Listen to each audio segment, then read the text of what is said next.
আলাইকুম প্রিয় দর্শক।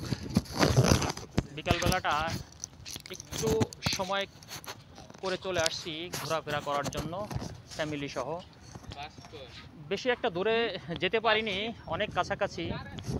জায়গাটা হয়তো আপনারা চিনে থাকবেন, সেই পূর্বাচল নীলা মার্কেট। হ্যাঁ, আগামীর নতুন শহর। এখানে প্রচুর জায়গা এখনও খালি পড়ে আছে, লেক আছে, বিভিন্ন কিছু আছে। সেই বিকালবেলাটা কিন্তু সেখানেই ঘোরাফেরা করছি। দৃশ্যটা অত্যন্ত মনোরম। বিকালবেলাটা এখানে আসলে সকলেরই ফ্যামিলি নিয়ে, সবাইকে নিয়ে একটা আসা দরকার। হ্যাঁ, আসলে মনের দিক দিয়ে ভালো হয়। ঢাকা শহরে ইট পাথরের মধ্যে একই কাজ, একই কর্ম, একই ব্যস্ততা, সব কোনো কিছুই আসলে ভালো লাগে না। তারপরেও যতটুকু ফুরসত পাই, যতটুকু সময় পাই, বাচ্চা কাচ্চা নিয়ে, ছেলে মেয়ে নিয়ে এখানে ঘোরাফেরা করাটা আসলে ভালো লাগে এবং ভালো দৃশ্য।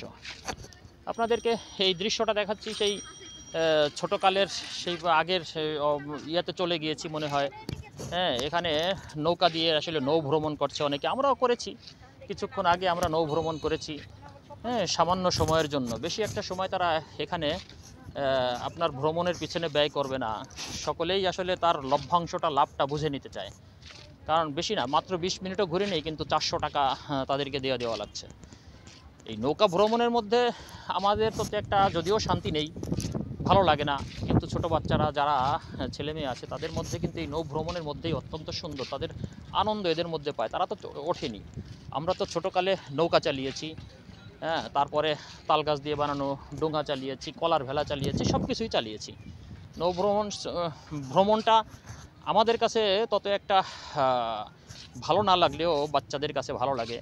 নৌকাটা অত্যন্ত, দেখতে পাচ্ছেন, অত্যন্ত সুন্দরভাবে সাজানো আছে, সাজিয়ে গুছিয়ে তারা রেখেছে।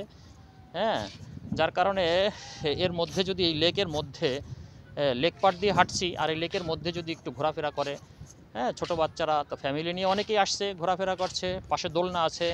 এবং এই যে দেখছেন একেবারে পুরা লেক পাড় দিয়ে, সকল জায়গা দিয়ে কত সুন্দরভাবে সুসজ্জিত করে চেয়ারগুলো, টেবিলগুলো রেখে দিয়েছে।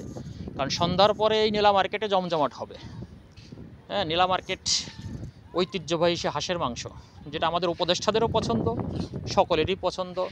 উপদেষ্টা তো আরও তো উপরের দিকে যে ওয়েস্টিন হোটেলে পর্যন্ত যেতে পারে, কিন্তু আমরা তো আর যেতে পারি না। আমরা তো এই নীলা মার্কেট, এখানে স্বল্প আয়ের মানুষ, মধ্যম আয়ের মানুষ, তারা এখানে ঘোরাঘুরি করে, ভালো লাগে দৃশ্যটা।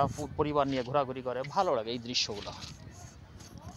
আসলে আপনারাও যারা কাছে আছেন, আমার এখানে, আমার বাসা থেকে বেশি একটা দূরে নয়, এই যমুনা ফিউচার পার্ক বসুন্ধরা থেকে হয়তো বা 3-4 কিলোমিটার দূরে হবে। কিন্তু সচরাচর আসা হয় না। এ কারণেই বলছি যে সচরাচর এই কারণে আসা হয় না। কারণটা হলো ব্যবসার কাজে সার্বক্ষণিক ব্যস্ততা। ছেলে মেয়েদেরকে সময় দিতে পারি না, কিন্তু মাঝে মাঝে দিতে হবে। এই জন্যই আসলে মূলত আসা। এই ব্যস্ততার কারণে এখানে আসা হয়ে ওঠে না, যদিও আজকে আসছি।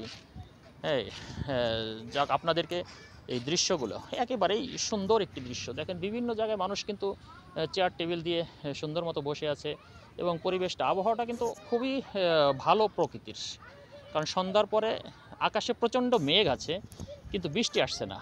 আর এই আষাঢ় শ্রাবণের এই দৃশ্যগুলো, যথেষ্ট পরিমাণ বাতাস আছে। এই দৃশ্যগুলো কিন্তু অত্যন্ত সুন্দর। এবং ছোট ছোট ঘর, এই ঘরের মধ্যে মানুষ মানে কিছুক্ষণ পরেই সন্ধ্যা যখন ঘনিয়ে আসবে, গোধূলি কেটে যখন সন্ধ্যা ঘনিয়ে আসবে, সন্ধ্যার পরেই কিন্তু ফ্যামিলি সহ এখানে খাওয়া দাওয়া করবে, সবাই আনন্দ করবে।